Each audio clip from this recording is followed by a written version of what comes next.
Hey, you know, one of the pet peeves of the Jimmy Dore show is how the lefty journos, who I used to respect and admire and read, have gone in the tank for Hillary Clinton, a warmongering corporatist tool who was going to accelerate climate change and the hollowing out of the middle class. It's just sad. It's sad. I always thought that's what right-winger journalists do, and it turns out almost 80% of the left-wing journals, if not more, are willing to get on board the corporate train of Hillary Clinton, and it's sad. Here's Paul Krugman, who I love. He's a guy. He wins Nobel Prizes for his economics, right? I don't know anything about economics. But Paul Krugman tweets, the bad dynamics of media Clinton syndrome. When a search for scandal comes up empty, they keep digging because there must be a pony in there. So he's admonishing investigative news journos who are investigating Hillary Clinton, which is weird, right? One of the most powerful people in the world. She was a senator. She was a state secretary of state.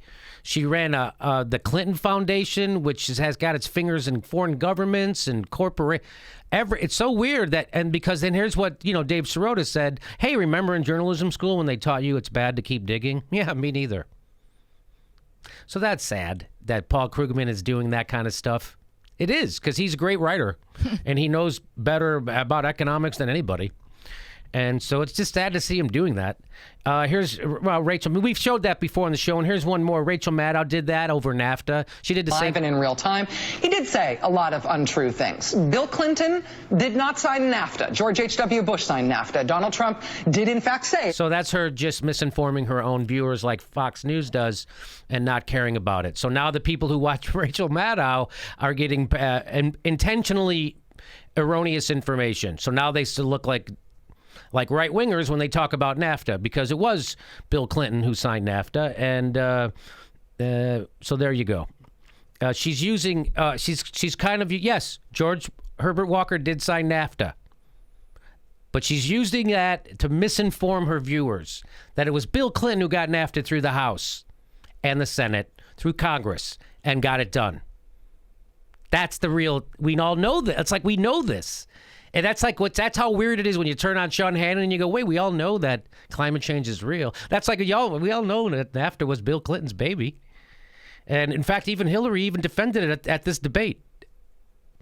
Why do I bring this up? Because it continues, right? So here's from the WikiLeaks. And Hillary Clinton was revealed to say this when she was giving a speech to bankers. She said, Clinton, but everybody's watching, all of the backroom discussions and the deals, the people get a little nervous, to say the least. So you need to have both a public and a private position. Now, she would never say that when she's speaking to voters, because if she's saying it to the voters, she goes, you have to have a public position. And then when I talk to the donors, I lie to them. No, she tells the donors this. So what she's saying is, I have a private position. That's the real position. That's the one I share with you guys. And then I have my public position, the one I BS the people with. It's not the other way. It's not like I go tell the people the truth and then I come back here and I lie to you. And now I'm telling you I'm lying to you. That doesn't make any sense, right? Well, here's a pretend lefty journalist. He's really insidious. This guy's doing some of the worst work out there. Is this guy, Matthew Iglesias. He tweets this out. If a politician says one thing in public and another in private, there's no reason to think the private position is the real one. And there's no reason to believe you're a real journalist either. You're an apologist for corporate power. You're the opposite of a journalist. Yuck. But guess what? There'll be lots of jobs for him everywhere. Vox gave him a job. Vox can't hire enough and put out enough horrible stuff. That's like half the stuff Vox does is great, and the other half is like this guy's stuff. Yuck, yuck, yuck. And so that's what the left has come down to now, apologizing for corruption and apologizing for the rot that's at the center of our politics, that our politicians only tell the truth to their donors and they are not responsive to the voters. And there's a guy who's trying to find a way to apologize for it, to muddy the waters. He's doing what right-wingers do because he is a right-winger. He's not a lefty. I don't know why these people are Democrats. that have nothing to do with the left, this guy. I don't know, maybe he's pro-gay rights, maybe, but Hillary wasn't on board till 5 seconds ago with that anyway. I don't know, whatever. It's about power and sucking up and all that stuff, and everything that's wrong with journalism right now you could see in this one tweet.